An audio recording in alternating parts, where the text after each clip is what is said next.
Third time I met O.J. Simpson.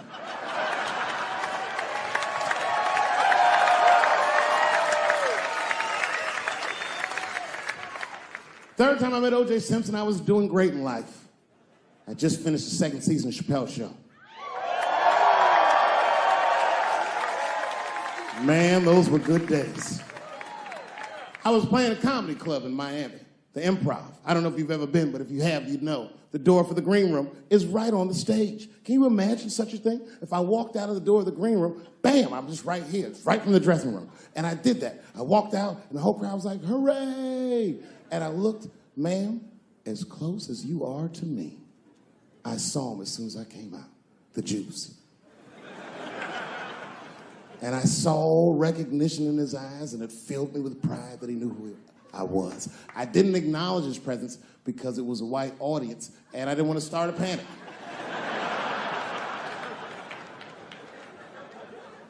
But I did my show. Show went great. I said, good night. I just gave him a signal, let him know I knew he was there. And I walked into the green room, and O.J. was already in there. I was like, how the fuck is this possible? I was scared. And then my friends came in, and we all started talking. We sat down on the couch, and I'm just telling you what I saw with my own eyes. You can believe me or not believe me. But in my experience, O.J. Simpson, one of the nicest men I'd ever met. He was nice to me. He was nice to my friends. The conversation was filled with warmth and levity, humor, and wisdom. We talked for 90 minutes, and then suddenly the Juice said, you know what? I've got to be going. But it's good to see you again, and I'm glad things went so well. I said, thanks, Juice. And my friend said, yeah, goodbye, Mr. Juice. They're new to the game. He said, no, thank you for your hospitality. Good night, guys. And we said, good night. And he just walked out of the room. And as soon as the door closed, we all looked at each other like, that nigga did that shit.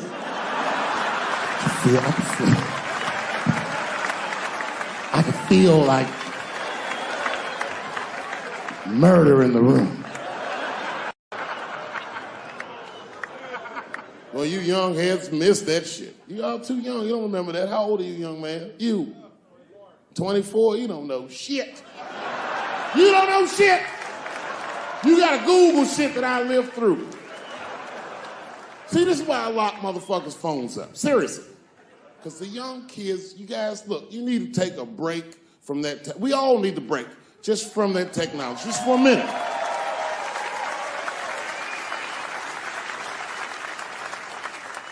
You know, I'm from a different time, young man, a dark time to you.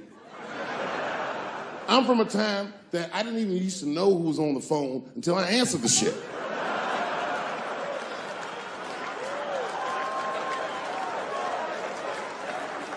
Like when tragedy used to strike. I remember I was 12 years old and the teacher wheeled a television set into the classroom. You remember these days? And she turned it on to one of 3 channels. And she said, class, the space shuttle is taking off and we're all gonna watch it take off. Man, that shit was going great for like 3 to 5 minutes. That's right, you remember, it fucking exploded. Everybody on board, dead, immediately presumed dead. It was so bad, the teacher looked at all the kids and was like, you can go home. It's a goddamn national tragedy. This was Cold War America. The Russians were laughing at us. My point is, for a guy your age wouldn't even know the pain because in your generation, it's like the space shuttle blows up every fucking day. How can you care about anything when you know every goddamn thing? I'm getting over one cop shooting, and then another one happens, and then another one happens, and another one happens. I'm crying about Paris, and then Brussels happens. I can't keep track of all this shit, so you just give the fuck up. That's the hallmark of your generation. And that's fucked up because your generation lives in the most difficult time in human history. This is the age of spin. The age where nobody knows what the fuck they're even looking at. Did you know that Planned Parenthood was for abortions? It's for people that don't plan things out at all.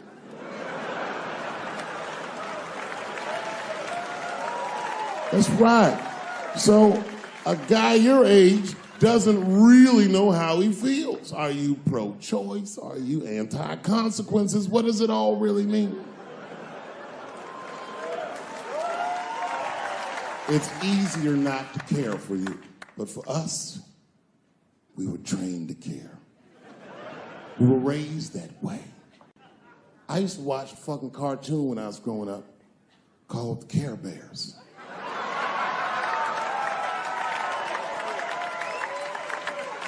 It was about a fucking group of teddy bear people. They were like teddy bears, but they were like people, and they were all different colors, and they all fucking just walked around caring. They cared about each other and everything else. They all had different designs on their stomachs, and the designs told you something about what they might be like inside. Very, very loving group of beings. And when shit got real bad, as nice as those teddy bears were, they didn't get mean faces. They got determined. And the leader would say, "Come on, guys, it's time for the Care Bear Stare." Remember that shit? And them little teddy bears would lock arms and stare at the problem. And I'm not even bullshitting. Actual love would shoot out of their chest and would dispel any. When we grew up, we wanted to be like those bears. And then we got our hearts broken. So we found out that life wasn't gonna let us do that. And that it's impossible to shoot love out of your chest. However, I have shot love onto somebody's chest before.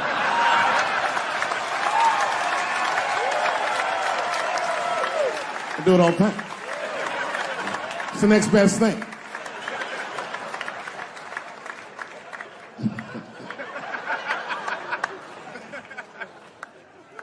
Oh, yeah, you kids don't know. Your generation is just determined to be angry, mad. Everybody's mad. Back when we were growing up, only black people were mad. Now, everybody's just trying to get in on the act. I try to think to myself, well, when did everyone get mad? And then I realized this happened before we were born. This is a long way to go, but probably started in the Second World War. Think about it. All these black men, millions of black men, leave the United States for the first time, go over to Europe with America's armed forces and fight the Nazis and make more money fighting Nazis than they ever dreamed they would make in the United States. And a lot of those men, while they were in Europe, just to be real, not to be crass, a lot of them probably got their dicks sucked. Gentlemen, this was World War II Europe, and these were desperate times, and penises were being sucked for shoelaces and chocolate and very frivolous things. And it's very hard to come back to America and sit on the back of the bus after you've been in the south of France getting your dick sucked for a Crunch Bar or some crazy shit like that. That's a life-changing experience. And while that was happening in Europe, here in America, for the first time, women entered the workforce en masse by the millions. All the men were gone. Someone had to run the factory. The ladies did it. That's right. This was the first generation of American women to have independent income en masse. And when the men came back, the women weren't the same. American women had grown. They were uttering phrases that no woman on earth had ever spoken before. Things like no and shut the fuck up and I don't feel like it.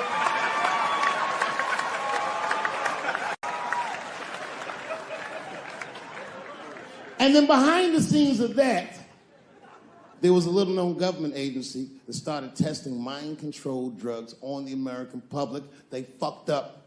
They tested it for 12 years. They didn't realize these drugs were not mind-controlling. They were mind-expanding. It was LSD and mescaline and shit like that. And for the first time, there was a new school of thought that was chemically induced that made people question the very society they lived in. By 1960, the President of the United States was only 42 years old. Can you imagine? DMX is older than that. And he was going to usher in a new era of peace. He was going to avoid the Cold War. He was going to end segregation. And they blew his fucking brains out in front of everyone in Dallas. This country was never the same. There were 7 more major assassinations in the 60s.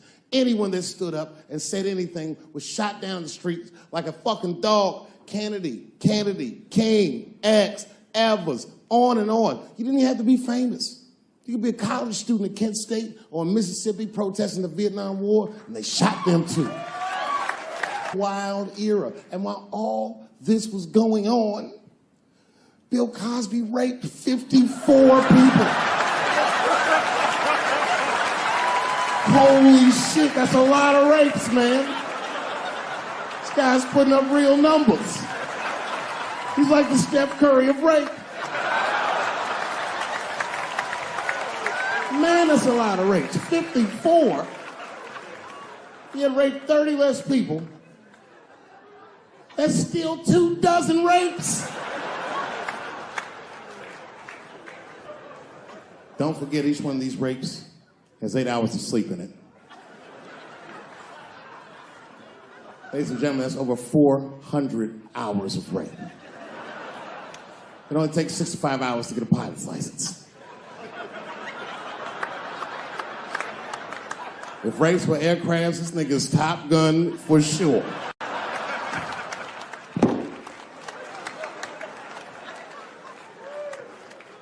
Yeah, that's a tough one. You know, and I was on stage not too long ago. I was in Syracuse, New York. Yeah, well, yeah, for Syracuse, but the show didn't go so good. All because I was talking about Bill Cosby a little bit. Not a little bit, I'll be honest. Talked about him for like maybe 25 minutes. And a woman stood up in the back of the room and she screamed out, "You are a fucking asshole for saying these things." I know. Instantly, I felt, like bad. Not bad about what I was saying. I just felt bad, like, oh, that's too bad she doesn't like the show. I didn't realize it at first. But not only did she say that, she was rushing the stage. By the time I saw her, I just saw this shadowy figure fucking charging up the aisle towards me in full fight mode. I was horrified. I said, oh my God. I'm gonna kick this bitch in the face.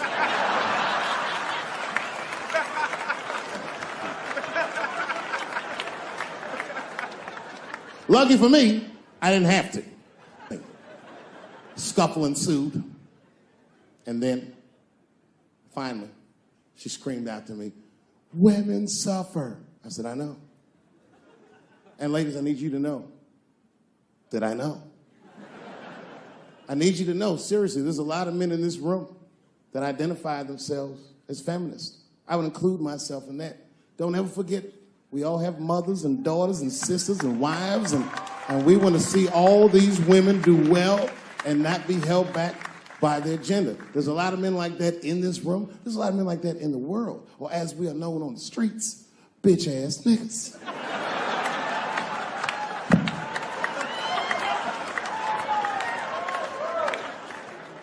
But as this woman was wrestling and screaming at me, I started to take offense. And I'm gonna be honest, race was involved. She was a young white woman.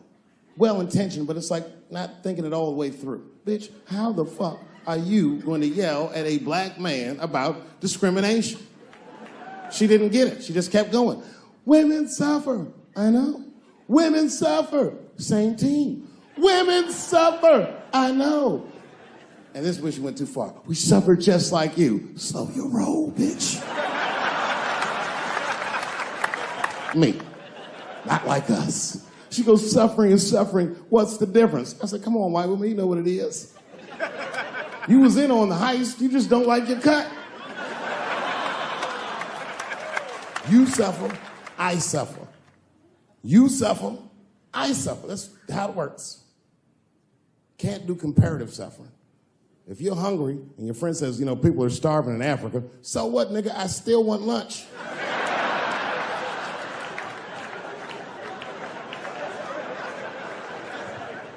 Black people know about comparative suffering, and you know this is a fucking dead-end game. Blacks and Jews do that shit to each other all the time. You ever played Who Suffered More with a Jewish person? It's a tough game. Whenever you think you got the Jewish guy on the ropes, that motherfucker will be like, well, don't forget about Egypt. Egypt? God damn, nigga, I didn't know he was going all the way back to Egypt.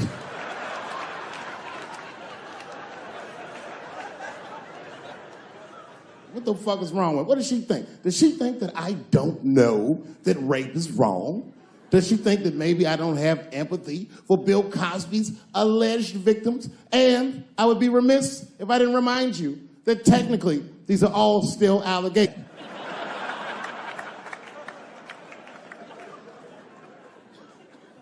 But perhaps, if she looked at it correctly, she would have empathy for me, the man she was attacking. 42-year-old black comedian. Obviously, Bill Cosby was a hero to me. And she doesn't know what it feels like to think that your hero might have done something so heinous. My God, you can't imagine.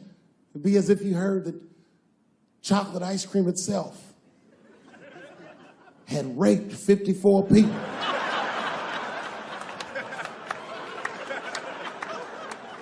You'd say to yourself, oh man, but I like chocolate ice cream. I don't want it to rape.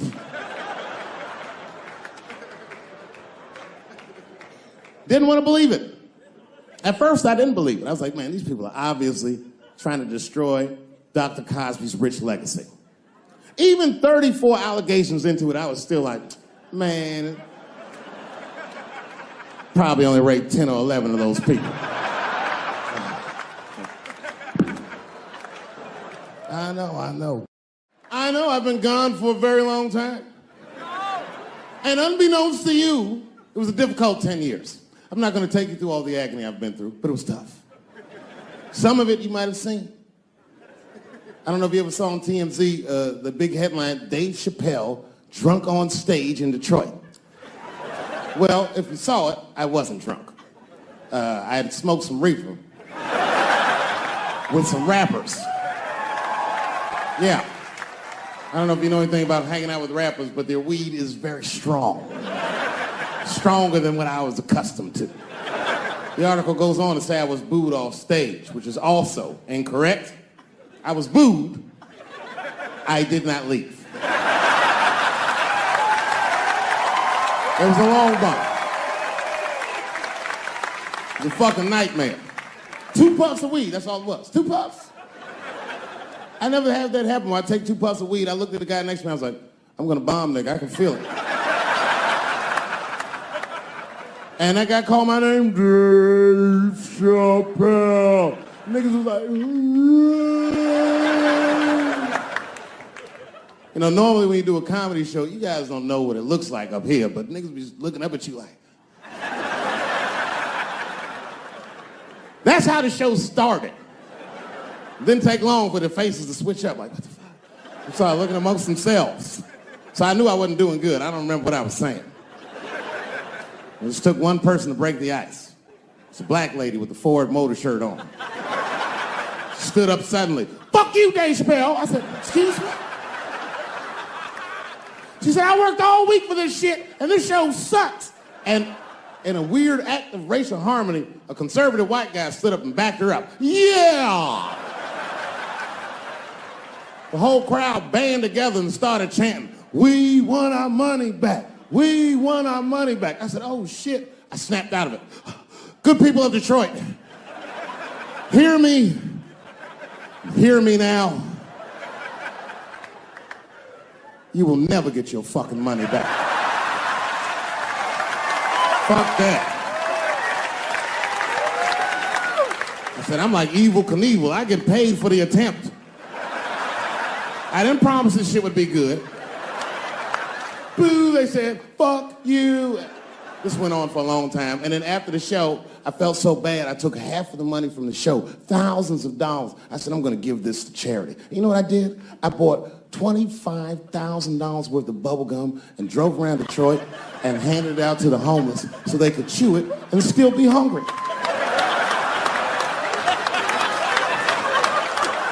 I was very mad at Detroit that night.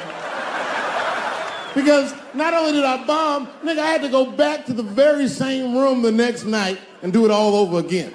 Fucking nightmare. That would be like if you were having sex with a woman and for some reason, this would never happen, but for some reason, she had a mouse trap in her pussy. You get caught in the trap. And then you gotta fuck her again tomorrow night. I'd still do it, but you know, I'd be careful the next time. The old mouse trap in the pussy trick, eh? Fool me once. But we've already been through it, like Michael Jackson. Remember when they said all that shit about Michael Jackson? They never proved anything till his dying day, but they said that he did some very heinous things. And one time I watched a documentary about it. They were talking about all the shit Michael Jackson allegedly did. And as they were saying all these allegations, they started showing pictures of his home, Neverland Ranch. You ever seen Michael Jackson's house on television? Well, the short of it is, there's a lot of things for kids to do with that place.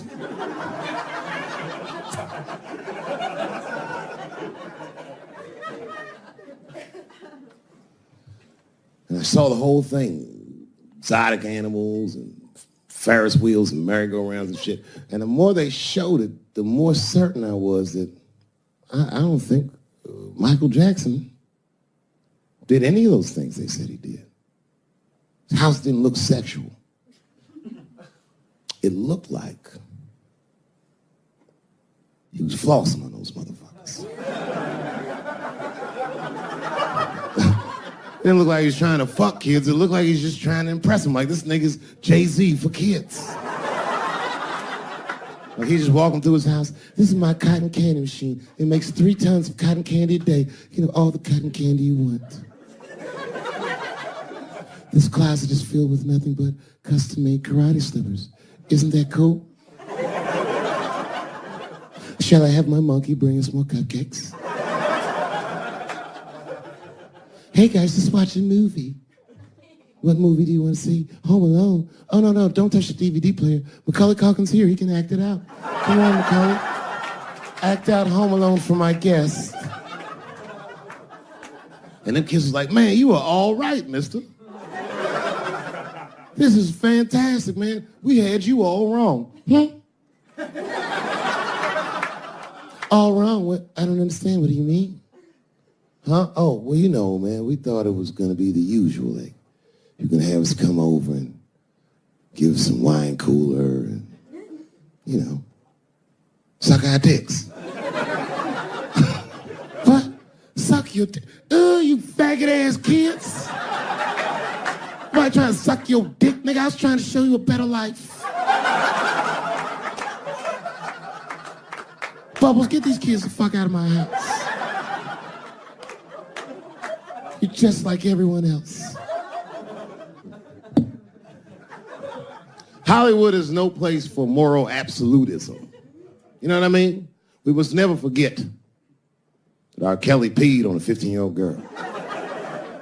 And he also wrote, I Believe I Can Fly. Same guy, same lifetime. If I showed you that video of him peeing on that girl and scored it to I Believe I Can Fly, he'd be torn. I used to think that I could not go on. You would know how to feel. If I can see it.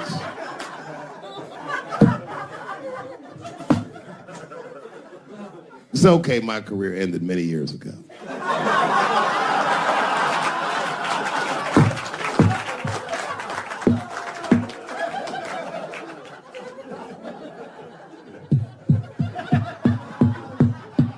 She's just like, you need to stop doing that. And then I tried to change the subject. I go, how is school going, boys? And my sons tell me, well, we didn't have school today, technically. I'm like, well, what's going on? He said, well, there was like a school shooting drill. I never heard of this. You know what this is? They have drills that they make kids do where they practice what to do if somebody comes to shoot up their school. I'd never heard that before. I was like, what the fuck? Then I had to tell my sons the truth. I didn't want to tell them this shit. Son, listen to me. Fuck that drill. If somebody comes to your school and wants to shoot it up, I'm just gonna be honest with you. You probably gonna get shot, nigga. I'm just being real. You got a famous dad. I talk a lot of shit. They're gonna be gunning for you, little buddy. Just stay low and run in a zigzag pattern and don't try to save anybody, son. Do you understand me?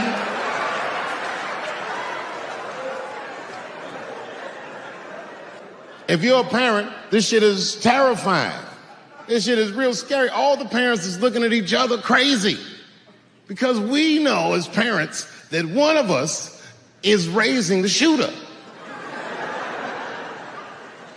Just don't know which one of us it is.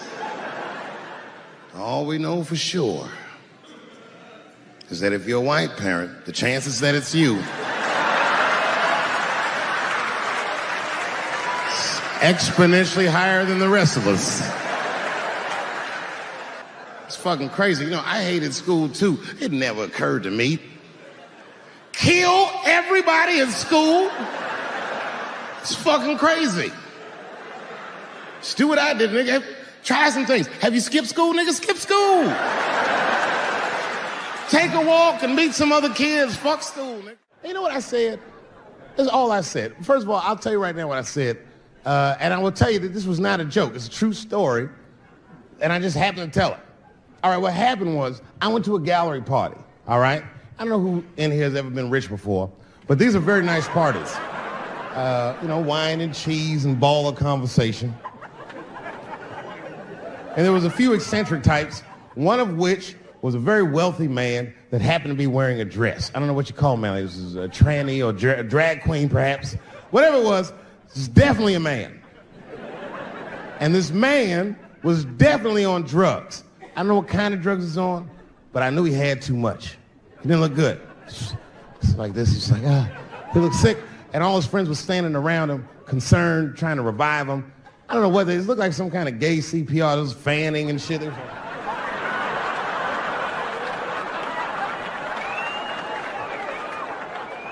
I saw all this from a distance. Now, I should have minded my own business, but I got curious. I was like, oh. And I went over there. All I said, excuse me, gentlemen, is he okay? And then they looked at me like I was evil. Oh. She is fine. I said, word? Oh. I'm sorry, I didn't know this is what we were doing. Here's my thing.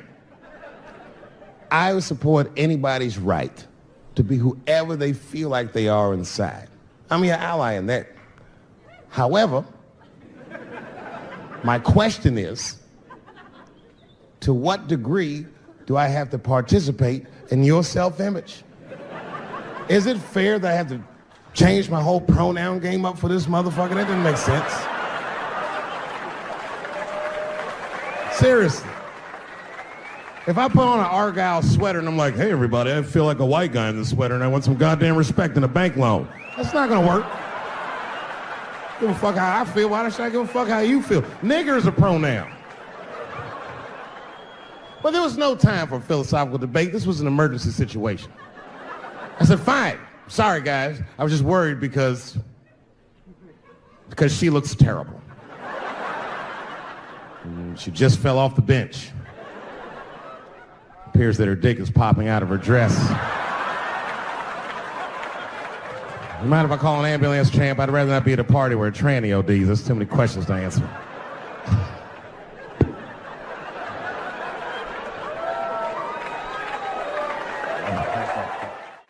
I said, I'm in the wrong business. I should be the president. Shit, I'm in the wrong business. See, the only reason I want to be president is because I'm black. That would make it too hot for me. I mean, you know what I mean? I think it could be a black president one day, but you don't want to be the first one. I mean, second or third, that's fine, but that first nigga better watch out. I'm going to tell you that right now. Too hot. I mean, I'd be the first black president. I don't think that nobody would really hurt me. I'm sure somebody want to hurt me, but I don't think they touch me. Because my vice president will be Mexican for a little insurance. You know what I'm saying? Well, you can shoot me if you want, but you're just going to open the border up, so... You might as well leave me and Vice President Santiago to our own devices. Ain't that right, Santiago? See.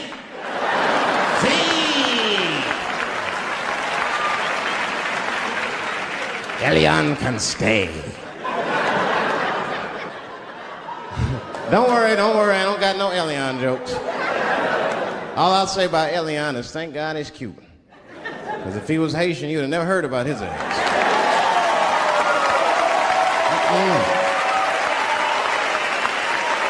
If Elian Gonzalez was Elian Mamumbo from Haiti, they'd have pushed that little rubber tube right back in the water. Sorry, fella, all full. Good luck. This whole world is just drug-infested. Hate-infested, drug-infested world. Hate drugs. I heard the worst drug story. You know what my friend told me? You know what he's dealing with? His landlord is hooked on crack. That's terrible. That's pressure. If your landlord's hooked on crack, that means you've got to have the rent. You come around all the time. I got the rent. It's not even due yet. It's the 10th. Come on, I need it. Let me just get $20 of it now, and then just give me the rest of the end of the month. Every couple hours. Hey, look, I'm going to need some more of the rent. This building's falling apart. Things came up. Comes home early from a party. Landlord's in the crib going through his shit. What are you doing in my house? Ah! Where's the sink? I came to fix it. It's in the kitchen. I thought it was in the drawer. I'll fix it tomorrow when I come for the rent.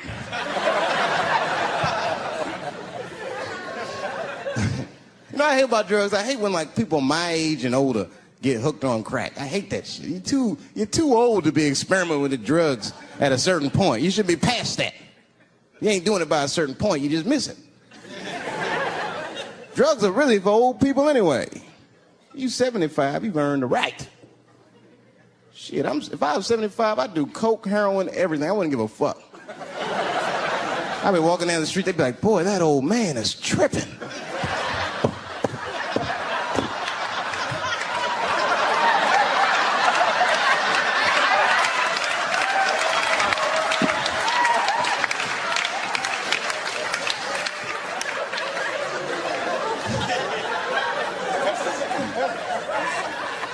Can't do everything. Maybe weed. If you're gonna do something, do a little weed. Smoke some. Weed's not as bad as everything else. Weed is a background substance. You know what I mean? You can smoke some herb and still function. And you ain't crisp, but you'll function. Nothing higher than weed, though. I made that mistake one time. I was at a party, some guy gave me some shit. He's like, here, man, take this. It's fucking mushrooms. I took it, I forgot all about it, you know. Then a couple days later, I found that shit in my pocket. I'm thinking, why not? Because I'm thinking it's like weed, some background shit. I planned my whole day out like it was weed. I'll chew this shit up, then I'll go to the barber shop, get my hair cut, and then I'll see a movie.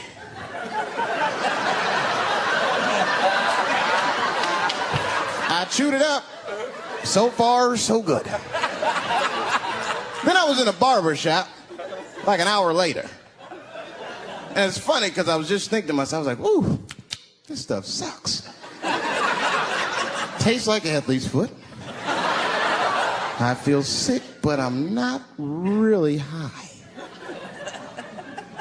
Then I looked in the mirror. I saw the barber's reflection, man. It looked like a big penis was cutting my hair. I freaked out. I started talking to myself, Dave, calm down. You're on drugs. This is what drugs do. Okay, you know that there is no way that a penis can cut hair. But I started freaking out, man. I just couldn't take it anymore. I jumped out the chair, half my hair was cut, I didn't care. I didn't, I just gave a barber a handful of money.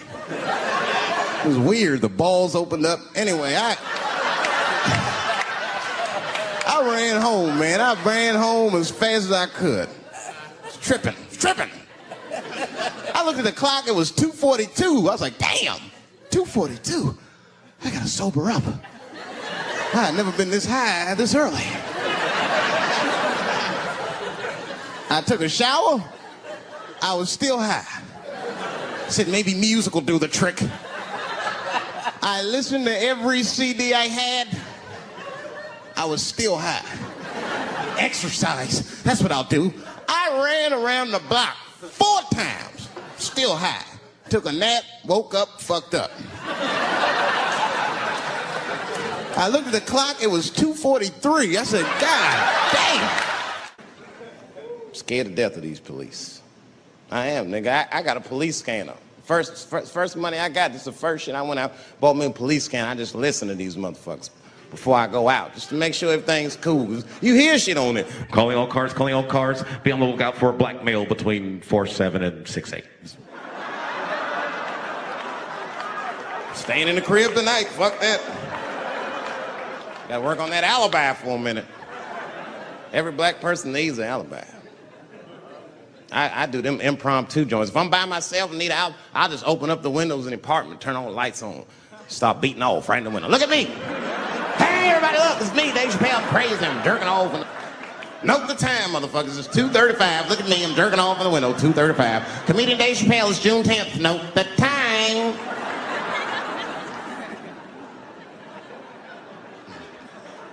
That shit could save my life. Officer David Chappelle couldn't have done that. I saw him in his window masturbating from 2:35 to 2:37. I'm certain of it. He was standing on a clock and holding a calendar and today's paper.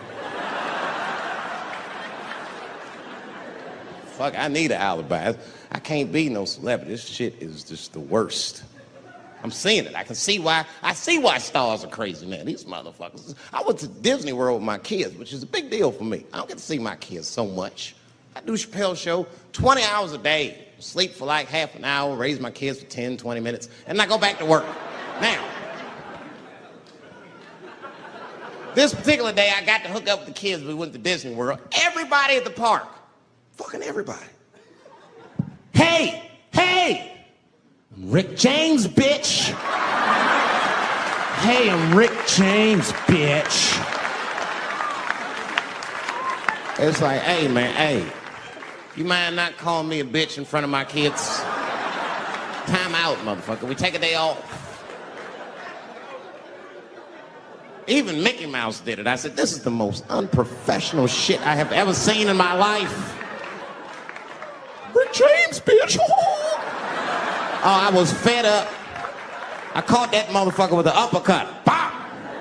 Knocked his head clean off. Everybody was screaming. Oh my God, oh my God. Mickey Mouse is Mexican. I want your community to know that one of the coolest people I ever met was a transgender woman. And this is not a man that I knew that became a woman. This woman was trans when I met her. Lived in San Francisco. Daphne Dworman is her name. I would do 18 shows in the Bay Area, sometimes in Oakland and Dirty Hood nightclub, and she would be there, a white trans woman, laughing loud and hard at everything I said, especially the trans jokes. It's very puzzling because she was obviously trans. And one night after one of the shows, I met her. And what it was, turns out, it was her dream to be a comedian. And I was her hero. It's very moving. I could not dislike somebody that felt that way about me. We became fast friends.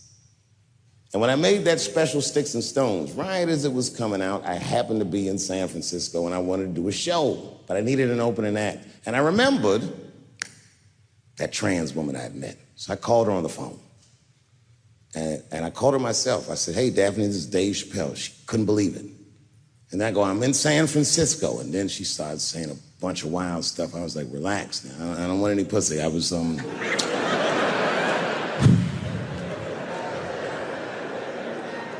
was calling because I'm doing a show and I need an opening act. And I was wondering if you'd open the show. And she was like, fuck yeah. Now, I didn't know this at the time, but this woman had only done stand-up comedy 8 times in her life. This is little to no experience. And now she's about to open a show for what many call the GOAT.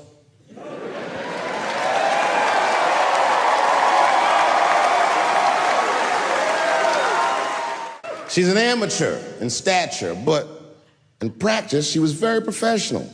She showed up early, which is something I appreciate, because I like people to be on time. She was dressed to the motherfucking nines. I mean, I'm transphobic, and even I was like, you look nice.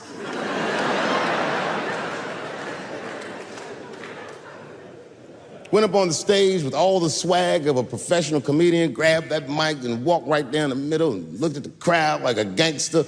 Man, you should have seen her work. This bitch bombed for 45 minutes straight. And I am not exaggerating, young man. That show was terrible. Stunk. Stunk. And then she brings me on and, you know, I was like a glass of water after a handful of salt. The crowd was happy to see me. I was killing it. But here's what impressed me. Any other comedian I've ever seen, if they had bombed as bad as she did, would have snuck out of the back of the theater and went home and cried or something. And she didn't do that. Not only did she not leave, she found a seat right up in front. You know, when a new comedian watches an experienced comedian in comedy, we call this taking class. And this bitch took my whole class. She sat up there and was laughing as hard as she always laughs, as if nothing bad had even happened to her. And I saw her show. Something bad happened to her.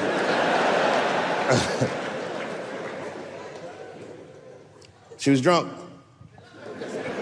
So she starts talking to me while I'm on stage, but the way a person would talk to a television when they were alone. She's talking to me like that. That didn't bother me because I knew her, but the crowd didn't like that shit at all because she sucked. And a guy in the back of the room stood up, and Daphne's hair was dyed blonde at the time, and the guy screamed out, and his energy felt wild as fuck. He said, hey, Daphne! And everybody kind of clamped, like got tense. We didn't know if it was a heckler or an active shooter. And he said, does the carpet match the drapes? Yeah, it was fucked up. The whole crowd kind of groaned because it was so, like, mean. Everybody groaned, except for Daphne. She kind of laughed, which was weird. And then she didn't even look all the way back. She said, sir, I don't have carpets. I have hardwood floors. Just like that. Just like that. And boy, when she said that shit, it blew the roof off the place. Cut through all the tension. With that one joke, she made up for 45 minutes of a stinker of a show. And after that, she could do no wrong. And I kept on rocking. She kept on talking to me.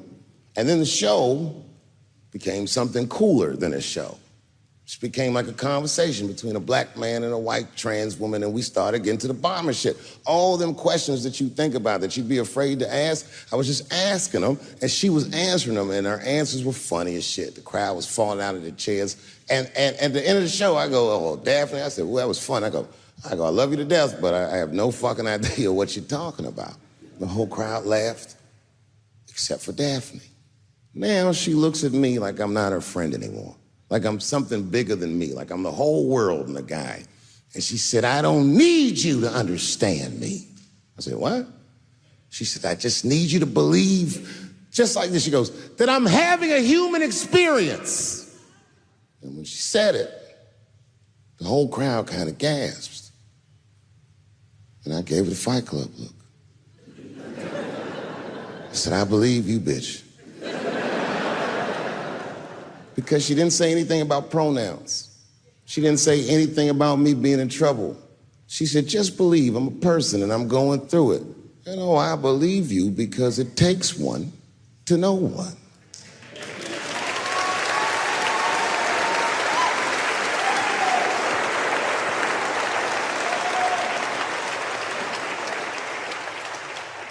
Then I told the crowd good night, and they start going crazy. And before the applause gets to its crescendo, I say, and don't forget my opening act, Daphne. And the crowd stood up, and I looked at her, and tears came out of her eyes. She couldn't believe it was happening.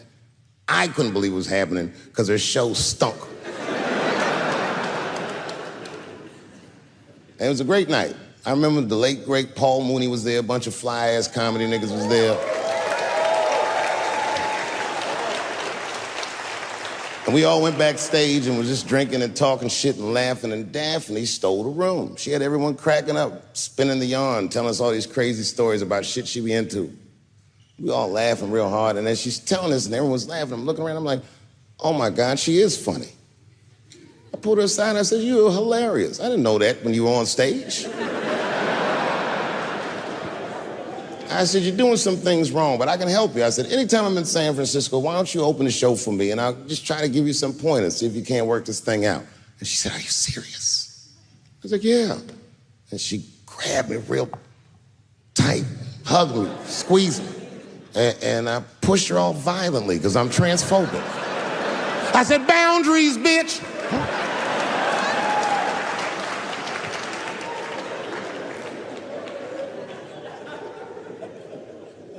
When Sticks and Stones came out, a lot of people in the trans community were furious with me, and apparently they dragged me on Twitter. I don't give a fuck, because Twitter's not a real place.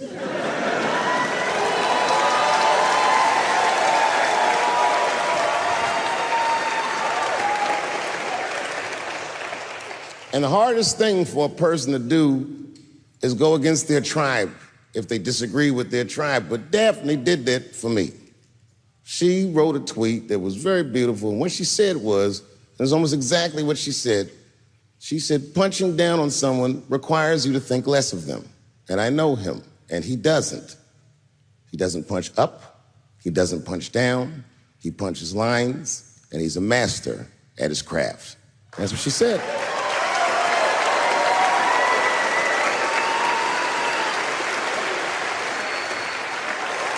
Beautiful tweet, beautiful friend. That took a lot of heart to defend me like that. And when she did that, the trans community dragged that bitch all over Twitter. For days, they was going in on her, and she was holding her own because she's funny. But 6 days after that wonderful night I described to you, my friend Daphne killed herself.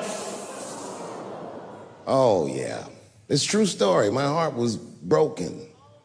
Yeah, it wasn't the jokes.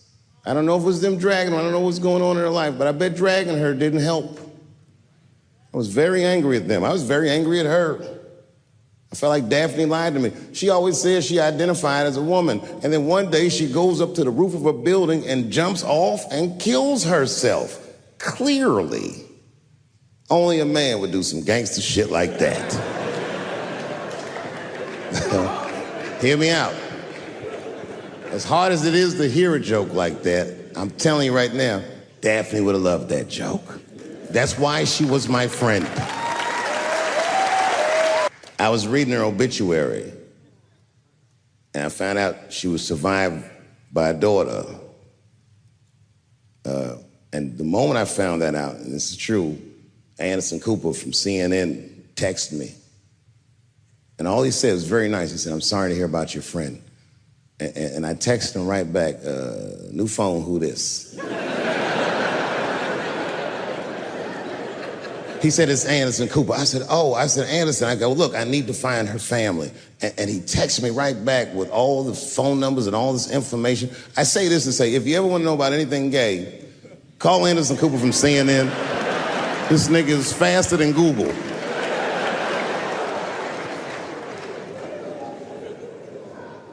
And what I did is I got in touch with her family and I started a trust fund for her daughter, because I know that's all she ever really cared about.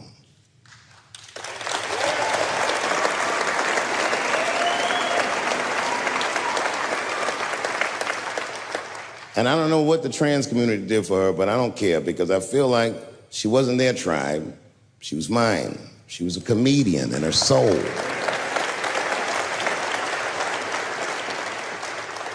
Her daughter is very young, but I hope to be alive when she turns 21, because I'm going to give her this money myself. And by then, I'll be ready to have the conversation that I'm not ready to have today. But I'll tell that little girl, young lady, I knew your father. And he was a wonderful woman.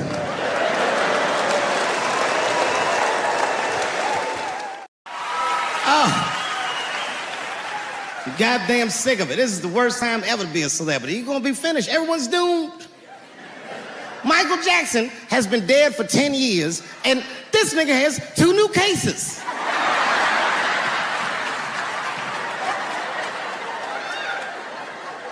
And if you haven't watched that documentary, then I'm begging you, don't watch it. It's fucking gross. I felt like HBO was sticking baby dicks in my ears for 4 hours straight. Really nasty shit. I don't want to know all these things. Turns out, Michael Jackson allegedly likes a long gander at the anus. So they said he stares at people's buttholes. That's what they said. That's how gross the documentary was.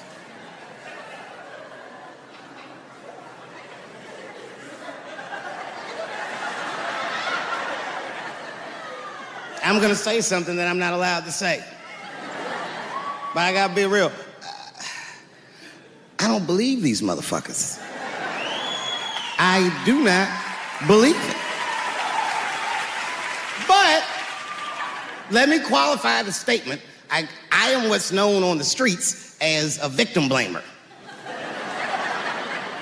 You know what I mean? If somebody come up to me like, Dave, Chris Brown just beat up Rihanna. I'll be like, well, what did she do?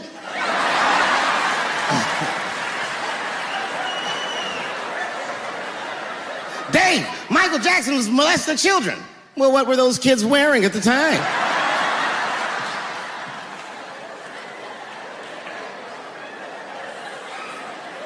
I don't think he did it.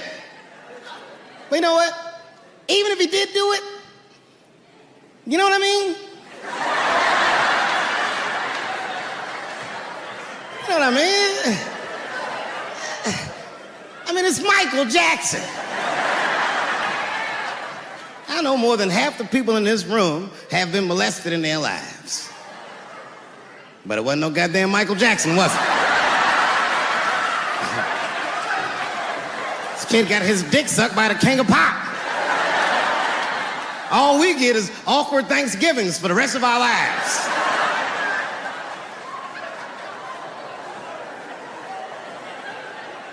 You know how good it must have felt to go to school the next day after that shit? Hey, Billy, how was the weekend? How was my weekend? Michael Jackson sucks my dick. And that was my first sexual experience. If I'm starting here, then well, sky's the limit.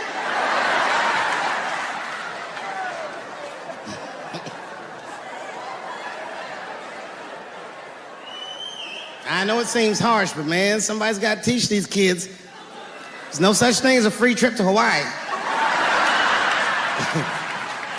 He's gonna want to look at your butthole or something.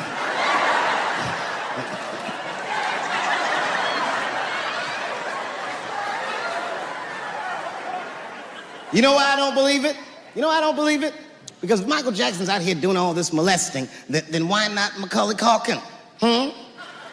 Macaulay Culkin said in an interview that Michael Jackson never did anything inappropriate with him or even around him.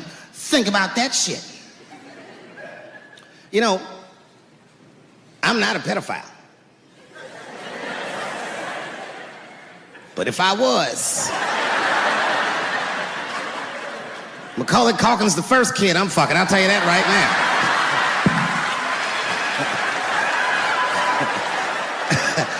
I'd be a goddamn hero. Hey, that guy over there fucks a kid from Home Alone. And you know how hard he is to catch.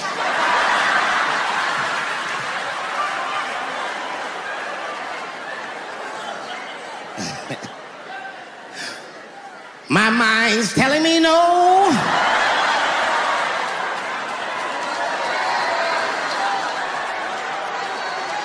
Okay, R. Kelly is different. I mean, you know, if I'm a betting man, I'm gonna put my money on he probably did that shit. I'm pretty sure he did that shit. You know, it was bad, okay? So a couple years ago, I was doing a show in Detroit, and I'm sitting backstage in my dressing room. A friend of mine comes by, this chick, Dream Hampton. Dream tells me, right before I'm going on stage, she goes, Dave, I'm working on a documentary about R. Kelly. Would you like to be in it? And I was like, nah, bitch, I'm cool.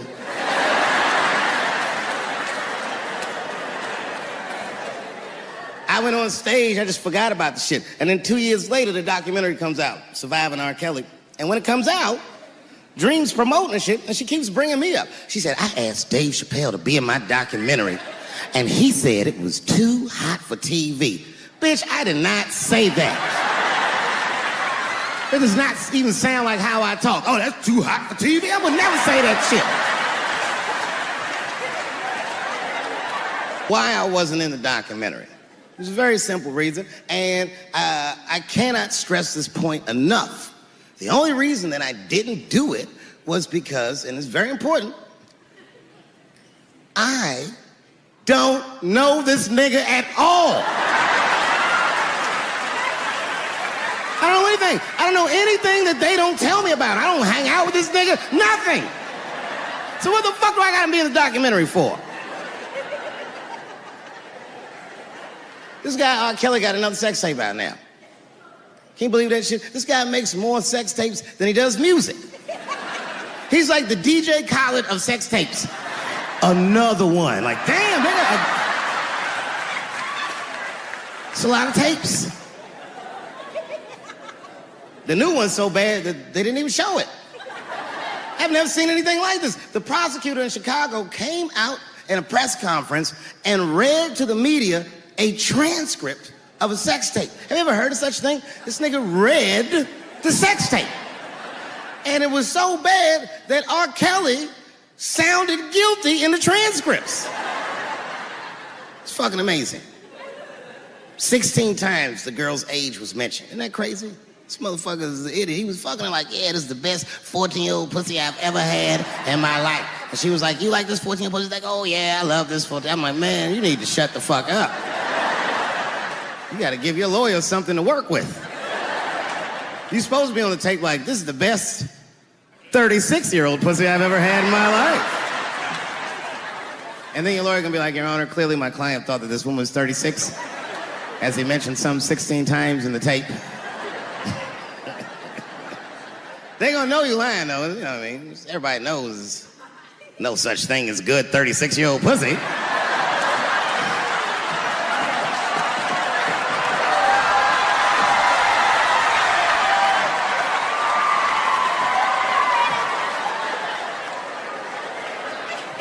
Doesn't matter what I say. And if you at home watching this shit on Netflix, remember, bitch, you clicked on my face.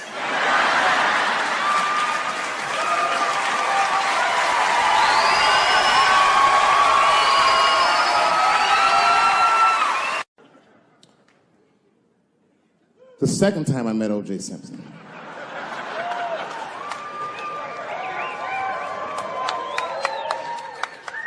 Was right after the trial of the century. There I was, now a young man of probably 23. O.J. Simpson was the most famous or infamous face on planet Earth. I was in a restaurant in Beverly Hills with my agents. I wasn't alone in the restaurant, but I was alone. I was the only black person in the restaurant. And in the 90s, that felt very uncomfortable. Now I tend to enjoy it at this age.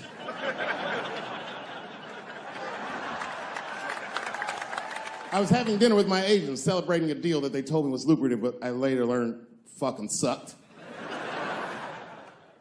And suddenly, a group of women walked by.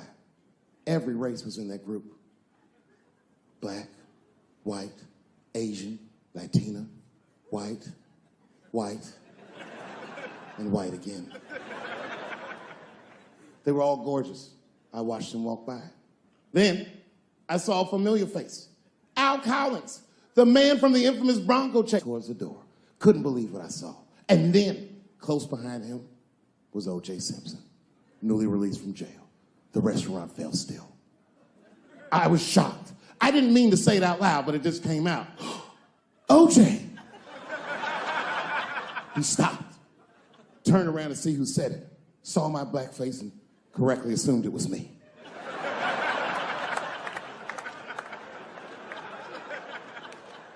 I was sitting in the corner of the booth. He leaned over all the white people I was having dinner with and shook my hand. "How are you, young man?" He looked in my eyes, and I could see in his eyes that he didn't remember meeting me the first time. And then he walked away. And I looked back at my agents, and all of them had nothing short of disgust on their faces. And the only one with the courage to voice their disgust was a woman named Sharon, who used to represent me. "How could you," she said. "How could you shake hands with that murderer?" I said, "Sharon, with all due respect, that murderer ran for over 11,000 yards.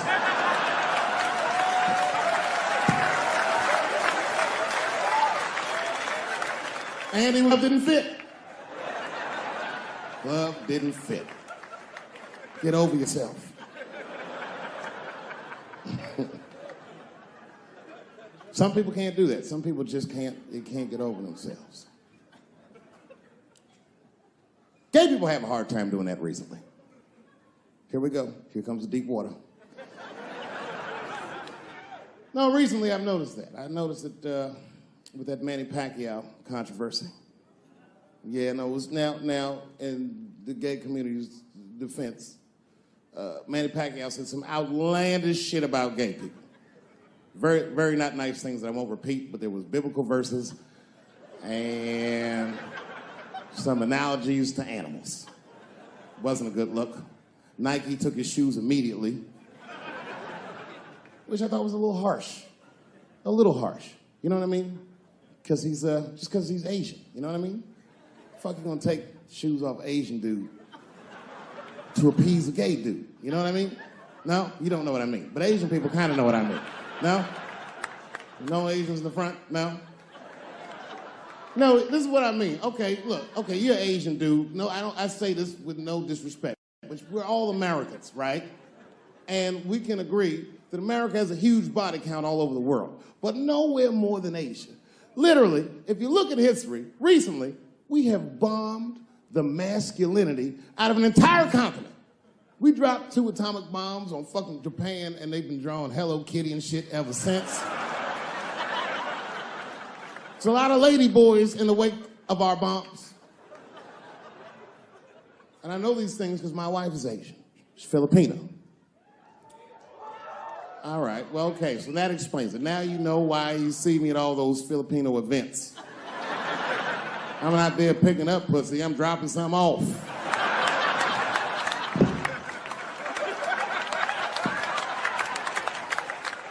I take my wife to all that shit. I took my wife to see Pacquiao fight Mayweather. We sat ringside, okay?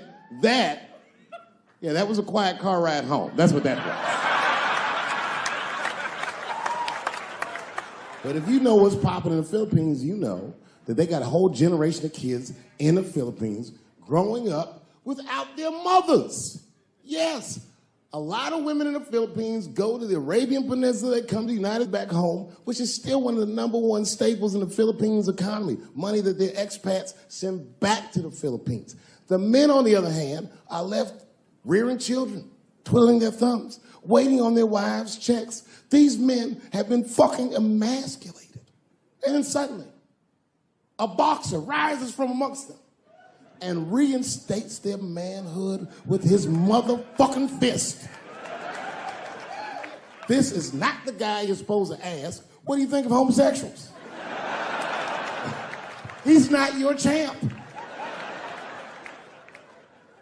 Shit. That's why I don't have a sneaker deal, because if you say something that people don't like, they'll take your fucking shoes off. Road ahead. They've got the longest mental gap to bridge. That's all I'm saying. Because, you know, whenever I see one of them T's on the street, I don't mind them, but I'll be like, man, I miss Bruce. I'm sorry, guys. I'm 42. I remember Bruce Jenner. Before the Kardashians, before all that, this motherfucker was a white American superhero. It was amazing. He was beating Africans at track and field. We'd never seen anything like it. He was on my cereal box growing up. You know how much of that cereal I ate, nigga? I didn't know he was gonna do that.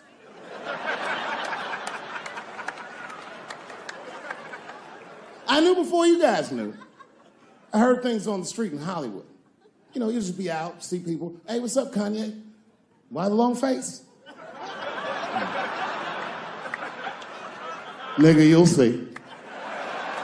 I got 2 mother-in-laws now. And when I heard he was gonna do it, I was scared. I didn't think the public was ready. I didn't think the media was ready. And you know what? I was wrong. Never seen anything like it. Welcome to the world, Caitlin. So long, Bruce. Hello. Somebody called me a nigga in traffic last Wednesday. It's so long, it takes a minute.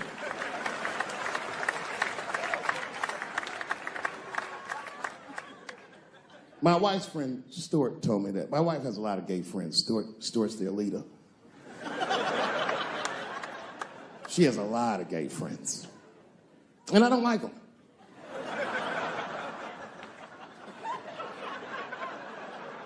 Not because they're gay, I'm just judging them on the merits of their character. They're just not nice dudes. They're fucking rude house guests. They're sitting on my couch, giggling with my wife, eating my motherfucking macaroons. And I come in, they act like the party's over. Hey, Stuart, what's going on? This guy talks to me the way a cat would speak if a cat could talk. Hi, David.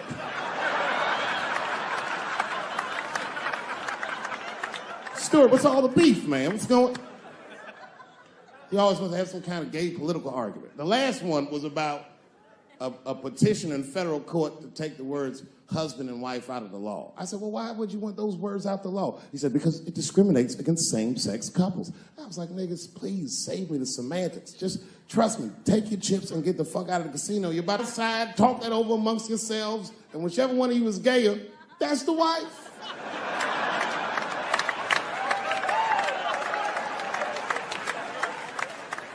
No, Stuart didn't like that. Stuart educates me about this movement, you know what I mean? I didn't even know shit about it. He told me it's called LBGTQ.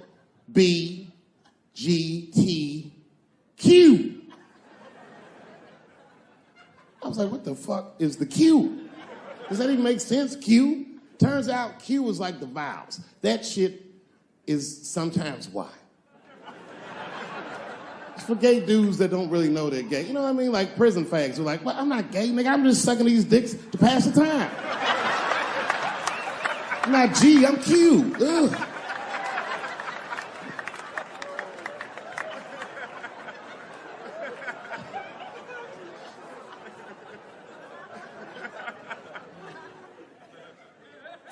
I think, okay, again, of all those letters, the T has the toughest road ahead. In fact, I think the T should stand for tough. If Martin Luther King had a sneaker deal, we'd still be on the back of the bus. They always true, the Nike exec come up, hi, Martin, we need you to tone down the talk of civil rights and blacks being humans. It's upsetting our southern distributors. But I don't understand. I thought that's why I had a sneaker deal in the first place. Not quite. Really, it's a walking shoe, and we like the marching, but try to understand. Fuck that shit. You know, I get it, though. I understand why gay people are mad, and I empathize. You know what? I'm just telling you this as a black dude. I support your movement, but if you want to take some advice from a Negro, pace yourself. These things take a while. Just because they passed the law doesn't mean they're going to like it. Brown versus the Board of Education was in 1955. I was shocked. Is this happening? Wait a minute. Is this a time in American history when an American can make a decision for themselves, and even though other Americans don't understand it, they'll support it and let this person live a happy life? Is this what's happening? If it is, then good for America. That's Dave Chappelle, the American. Although Dave Chappelle, the black American, he was a little jealous. I was like, how the fuck are transgender people beating black people in the discrimination Olympics? If the police shot half as many transgenders as they did niggas last year, it'd be a fucking war in LA. I know black dudes in Brooklyn, hard street motherfuckers that wear high heels just to feel safe.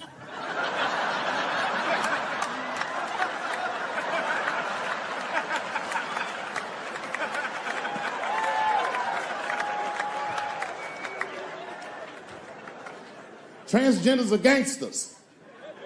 I used to do business with a transgender in Hollywood. Man, everybody would be scared of her in the boardroom. She walk in there, newly minted woman, high heels, purse. Yeah.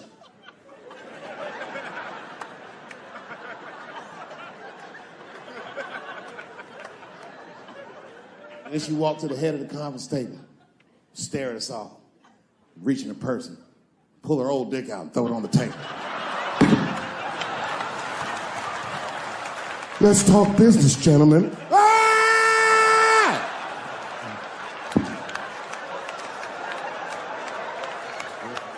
Shit is scary as fuck. If your best friend pitched that to you, you'd be horrified. Yo, nigga, let's go to the hospital and cut our dicks off and make pussies out of them shits. What? Can't we just get matching jackets or tattoos or something? Sure, that's what you want to do? There's only one way to find out, nigga. Wu-Tang, bow, bow.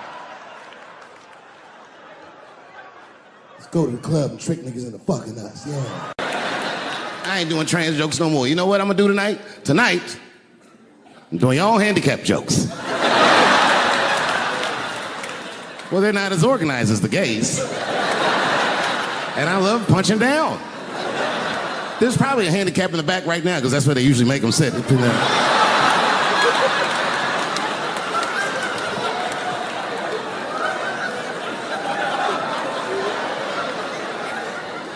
I came here to laugh at transgender people. I didn't know this nigga was gonna make jokes about us.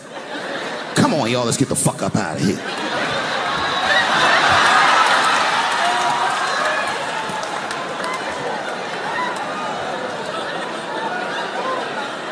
Yeah, it's about time somebody let these handicaps have it. They done met their match tonight. Fuck them. One time I was on Capitol Hill, and I seen a handicapped congressman. Madison Cawthorn, that's his name.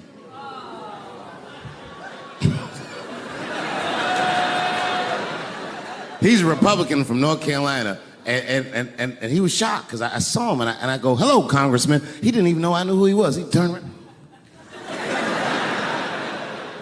Then I just walked away. I wanted him to see me do something he couldn't do. I skipped. That nigga was mad.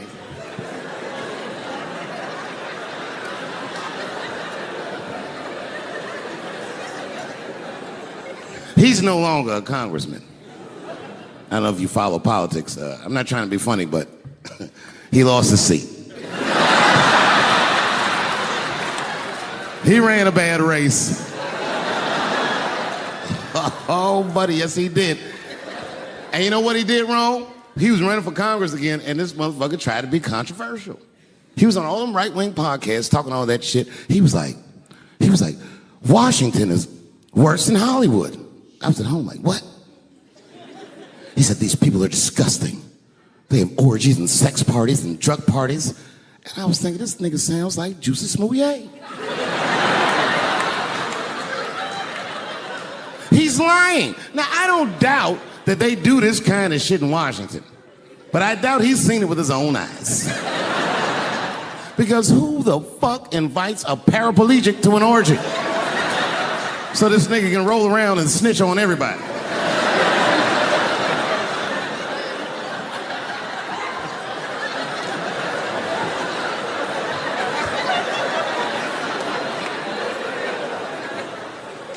I said, there's only one reason you're gonna invite him to an orgy. And you know what that is. Have at it, guys. I can't feel anything. Let's get this bill passed for America. One at a time, folks.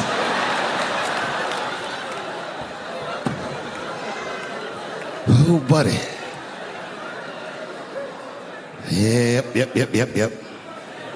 Yeah, the handicaps are the new people I punch down on. To be honest with you, I've been trying to repair my relationship with the transgender community because I don't want them to think that I don't like them. And you know how I've been repairing it? I wrote a play. I did, because I know that gays love plays.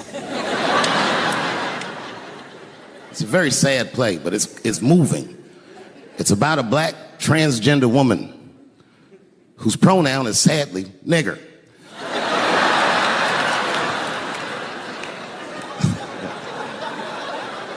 It's a tearjerker.